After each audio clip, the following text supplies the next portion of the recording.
2023 সালের 7 অক্টোবর ইসরায়েলে হামাসের চালানো নজিরবিহীন হামলায় যৌন সহিংসতাকে একটি সুনির্দিষ্ট এবং পরিকল্পিত যুদ্ধ কৌশল হিসেবে ব্যবহার করা হয়েছিল। দীর্ঘ 2 বছরের এক স্বাধীন তদন্ত শেষে এমন ভয়াবহ তথ্য প্রকাশ করেছে Israeli civil commission. Silence no more নামের 300 পৃষ্ঠার এই প্রতিবেদনে দাবি করা হয়েছে, জিম্মিদের ওপর অবর্ণনীয় যৌন নির্যাতন চালানো হয়, যার মধ্যে পরিবারের সদস্যদের একে অপরের সাথে জোরপূর্বক যৌন আচরণে বাধ্য করার মতো চরম বিকৃত মানসিকতার প্রমাণ মিলেছে। বিস্তারিত থাকছে ইরা হুমায়রার রিপোর্টে। 2023 সালের 7 অক্টোবর ইসরায়েলে হামাসের অতর্কিত হামলার সেই ক্ষত এখনো দগদগে। তবে দীর্ঘ 2 বছর পর সামনে এলো সেই কালো দিনের আরও এক বিভৎস রূপ। আন্তর্জাতিক আইন বিশেষজ্ঞ ডক্টর কোচাব এল কায়াম লেভির নেতৃত্বে গঠিত সিভিল কমিশন প্রকাশ করেছে এক চাঞ্চল্যকর তদন্ত প্রতিবেদন।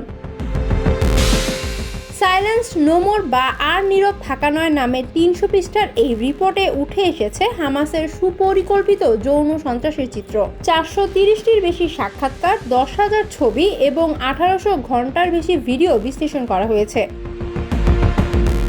তদন্তকারীরা প্রায় 430 জন প্রত্যক্ষদর্শী, উদ্ধারকর্মী ও মুক্ত হওয়া জিম্মিদের সাক্ষাৎকার নিয়েছেন। নিখুঁতভাবে বিশ্লেষণ করা হয়েছে 1800 ঘন্টারও বেশি ভিডিও ফুটেজ। প্রতিবেদনে 13 ধরনের ভিন্ন ভিন্ন যৌন নির্যাতনের অকাট্য বিবরণ দেওয়া হয়েছে, যার মধ্যে সবচেয়ে লোমহর্ষক তথ্যটি হলো হামাস যোদ্ধারা জিম্মি হওয়া অপ্রাপ্তবয়স্ক পরিবারের সদস্যদের একে অপরের সাথে অস্ত্রের মুখে জোরপূর্বক যৌন আচরণ করতে বাধ্য করেছিল।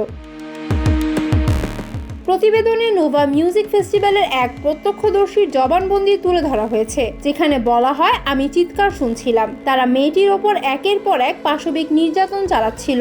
এমন বুকফাটা চিৎকার কেউ কখনো কোথাও শোনেনি।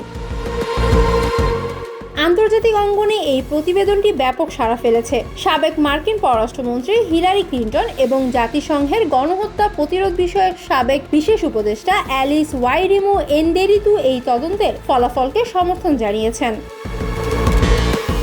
ডক্টর কোচাব এল কায়াম লেভি জানান, এই যৌন সহিংসতা কোনো বিচ্ছিন্ন ঘটনা ছিল না, বরং এটি ছিল একটি সমাজকে মানসিকভাবে পঙ্গু করে দেওয়ার পরিকল্পিত ছক। আন্তর্জাতিক অপরাধ আদালতের প্রসিকিউটর করিম খানও এর আগে হামাস নেতাদের বিরুদ্ধে যুদ্ধাপরাধের অভিযোগ এনেছিলেন, যদিও হামাস বরাবরই এসব অভিযোগ রাজনৈতিক উদ্দেশ্য প্রণোদিত বলে অস্বীকার করে আসছে। তবে এই নতুন তদন্তের তথ্য বিশ্ব বিবেককে আবারও তীব্রভাবে নাড়া দিয়েছে।